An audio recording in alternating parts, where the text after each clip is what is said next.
एक छोटी सी नेकी कैसे जिंदगी बदल सकती है, जानने के लिए ये कहानी जरूर सुने।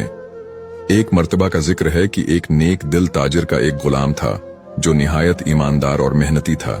एक दिन ताजिर ने गुलाम को रकम देकर बाजार भेजा ताकि वो कुछ सामान खरीद ले। गुलाम बाजार गया, सामान खरीदा और बाकी रकम लेकर वापस आ गया। रास्ते में उसने देखा कि एक गरीब आदमी बौका बैठा है। गुलाम को इस पर रहम आ गया और उसने अपनी जेब से कुछ पैसे निकालकर इस गरीब को खाना खिलाया। जब वो मालिक के पास पहुंचा तो ताजिर ने उससे पूछा, क्या तुमने तमाम रकम वापस ले आई? गुलाम ने ईमानदारी से जवाब दिया, जी हां, लेकिन मैंने अपनी जेब से एक भूखे को खाना खिलाया।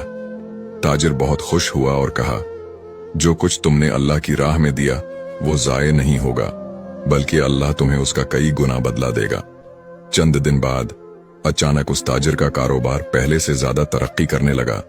नफा बढ़ता गया और वो पहले से ज्यादा खुशहाल हो गया। वो समझ गया कि ये सब इस गुलाम की नेकी की बरकत से हुआ है। नतीजा, अल्लाह की राह में दिया हुआ कभी जाये नहीं जाता। जो दूसरों की मदद करता है, अल्लाह उसे दुनिया और आखिरत में बेहतरीन बदला अता फरमाता है। कभी आपके साथ ऐसा हुआ कि आपने किसी पर भरोसा किया हो लेकिन बाद में वही शख्स इनकार कर दे? अगर हां, तो ये कहानी आपके लिए है। ये एक सच्चा वाकया है जो हजरत इमाम अबू हनीफा के जमाने में पेश आया। एक शख्स इमाम अबू हनीफा के पास आया। चेहरे पर शदीद परेशानी थी।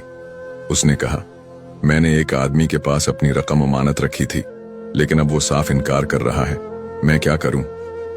इमाम अबू हनीफा ने बड़े सुकून से पूछा, क्या कोई गवाह था या तहरीरी सबूत? वो शख्स अफसोस से बोला, नहीं, मैंने तो भरोसे पर दे दी थी।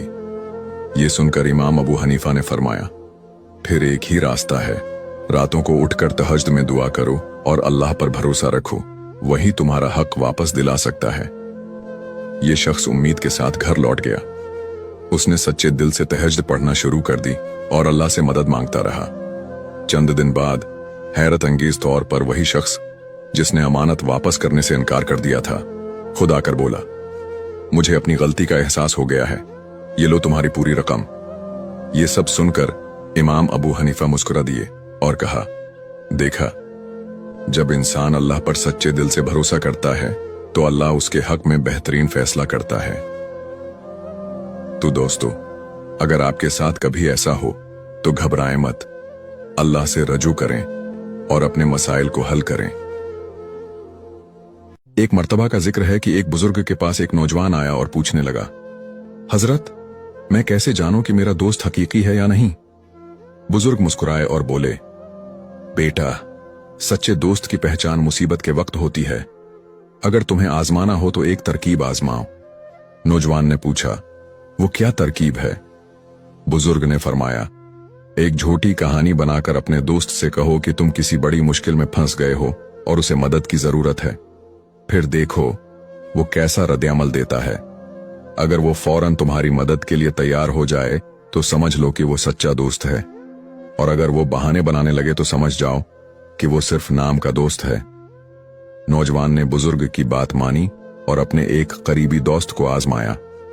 हैरत की बात यह थी कि जिसे वो सबसे अच्छा दोस्त समझता था, वो मदद के बहाने बनाने लगा, जबकि एक और आम सा जानने वाला फौरन मदद के लिए आगे बढ़ आया। ये देखकर नौजवान को समझ आया कि सच्चा दोस्त वही होता है जो मुसीबत में साथ देता है, न कि वो जो सिर्फ खुशियों में शरीक होता है। नतीजा, इस्लाम हमें सच्ची दोस्ती का दर्स देता है। रसूलुल्लाह सल्लल्लाहु अलैहि वसल्लम ने फरमाया, बेहतरीन दोस्त वो है जो तुम्हें अल्लाह के करीब करे और बुराई से बचाए। बुखारी शरीफ। हमें भी चाहिए कि दोस्ती के इंतखाब में एहतियात करें और हमेशा नेक लोगों को अपना साथी बनाएं।